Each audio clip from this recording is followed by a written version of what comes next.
Yes, I have.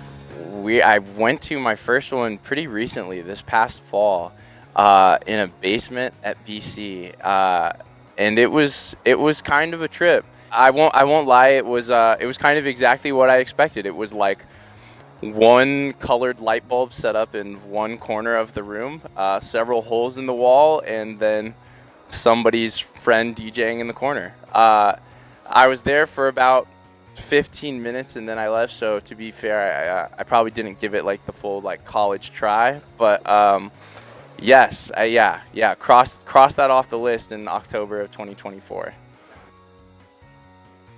I think at this particular moment in time, it's probably Johnny, but Sam is a close second, if not a tie.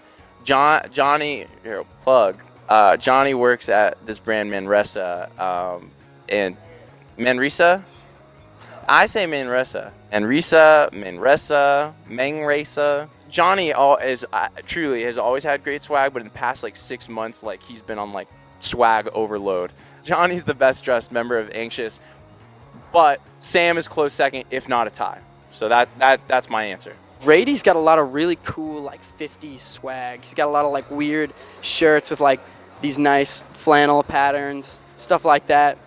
I probably have to say Sam, honestly. I bite a lot of his swag. But the thing that people don't know is that Grady put me on. So all of us, Grady was the top. He was the top most swaggiest of all time. And we all bid him for like, there was like a whole season where we bid him. And then that kind of rolled into Sam, and we kind of bid him, and now I'm clearly taking the cake. So, yeah. Johnny. It used to be Grady, but now it's Johnny. He works in the industry, he had to step it up. I think right now Sam is holding the mantle because, Grady kind of rests on his laurels a little bit. He's been the swaggiest, but I think Sam's the one pushing it into new frontiers. Sam and Johnny, really. But we're kind of following their lead right now. So. Who? Oh shit! Oh my gosh, my bandmates are jogging my memory. Yes, I have driven. I drove around Steadfast and Diffuse from South Florida, and I did that summer 2023. Last Straw was supposed to play some shows with them up in the Northeast. Last Straw bailed because that's all that band ever does. And the consolation of that was I was like, oh, I'll drive you guys around for 5 or 6 days. And it was really fun. So I would play Fortnite, but lately I've been on Marvel Rivals. I've been playing with like Drew and Madden from Downward and Sal from Koyo and Yuri from Traumaray. We play a lot. Chris from Drug Church too. But yeah, I'm on that Marvel Rivals tip. Like I said, it's no hate, Fortnite the GOAT, but it just don't hit the same right now. I'll be back. I haven't turned my back on Fortnite. Downward. Always has been, always will be. Show love. There's a lot of different ways that I find new music. I have email notifications on for a lot of my favorite record labels on Bandcamp. I love record labels like Profound Lore Records. I love listening to all the new stuff that comes out on Closed Casket. And pretty much every week or every other week, one of those labels will put something new out. I'm a big recommended artists, fans also like guy. So if there's a record I like and there's an artist I haven't listened to in there suggested, I'll go for that, which is quite algorithmic of me, but it's how I find new stuff.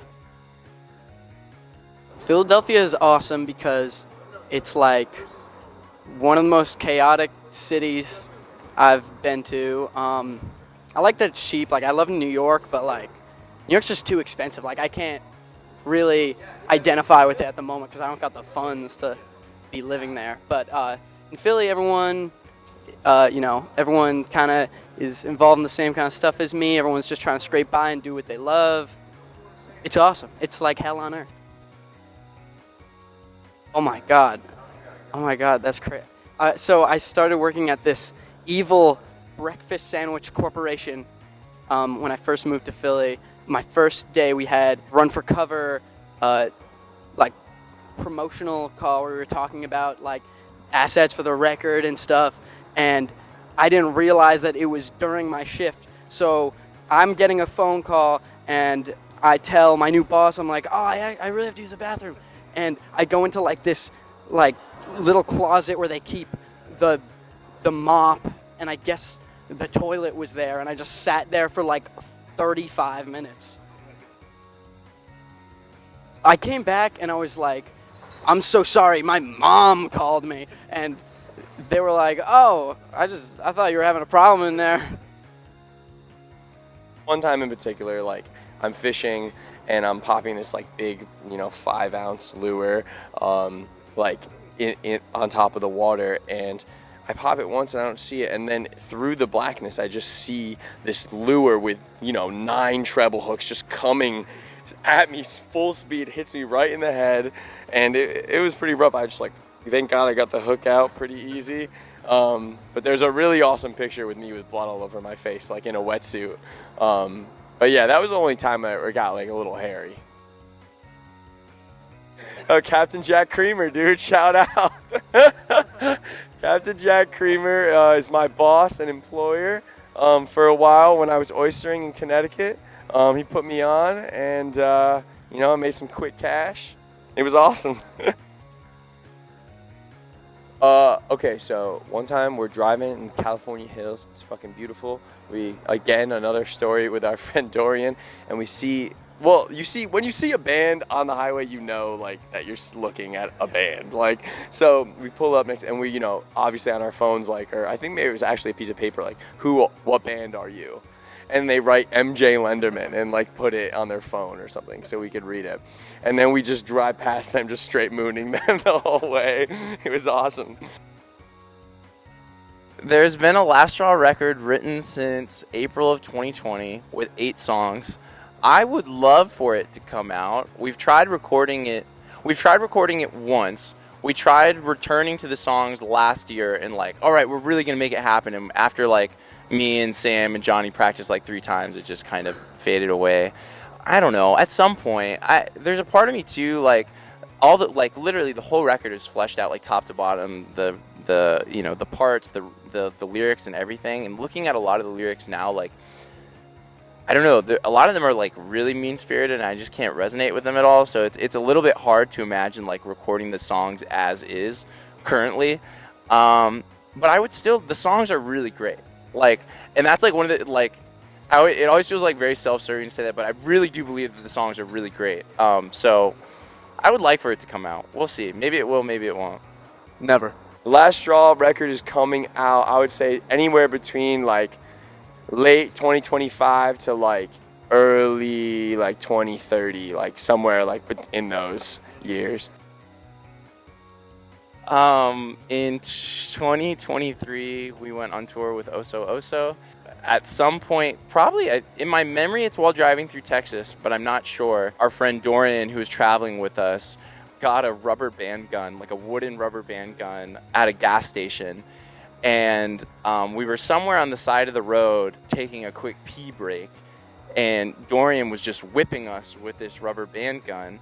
We didn't think anything of it, but then that it started this silly little brawl of Dorian fighting. So it was just hijinks ensued. And then we get back on the road, and then almost, I don't know, within a few minutes of being on the road, there's just cop car after cop car is flying down the road, and they're flying down the highway on both directions. And then eventually we have cop cars pulling up and driving the same speed as the van, and then dropping behind us and then coming back up. Eventually we get pulled over, and there's 2 cop cars in front of us, 1 behind us, and the police get out very anxiously, and we have no idea what's going on. And they ask for our license and registration, and then, they say, we got a report of there being I can't remember exactly what he said, but a fight with a firearm a couple miles back down the road. Would you guys happen to know anything about that? And we were and then subsequently asked, do you have a firearm in the vehicle? And we were immediately everyone started laughing, which this, only made things worse. But we then passed up this rubber band gun, and you could literally see like the holy shit look on everyone's face. Like immediately they're turning away, like it's a fucking rubber band gun. But anyways, an old woman, literally in her like 80s, drove past and saw us fighting with this rubber band gun and thought that something that wasn't happening was happening. So that's the rubber band. Was the rubber band gun confiscated? Did they take it, or did we? Okay, we were allowed to keep the rubber band gun. So there you go.